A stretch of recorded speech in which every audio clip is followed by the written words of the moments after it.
ప్రభువును నా ధ్యానంలో నేను ఎన్నోసార్లు పిలుస్తూ బలంగా ప్రార్థన చేస్తుండగా అందరి నిమిత్తమే అడుగుతూ ఎవరిపై కూడా ఎటువంటి దుష్ట దారిద్ర్యముల యొక్క ప్రభావం పడకూడదు, అజ్ఞానం అనేది పడకూడదని భగవంతుని వేడుకుంటున్నప్పుడు ఆయన సెలవిస్తున్నారు.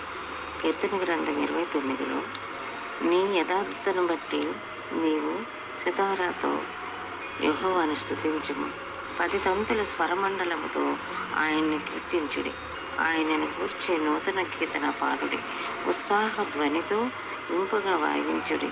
యెహోవా వాక్యము యథార్థమైనది కావున అన్నిటినీ ఇచ్చివాడు నీ సన్నిధిని ఉన్నాడు. కావున నిండుగా నీవు కలకాలం చల్లగా వర్ధిల్లుతావని ప్రభువు నాకు వాగ్దానం ఇచ్చి నా మనసుకు శాంతిని ప్రసాదించారు. ఇది చదువుతున్న వారు కూడా ఆనందంతో యెహోవాకు స్తుతులు చెల్లించుదురుగాక. ఆమేన్.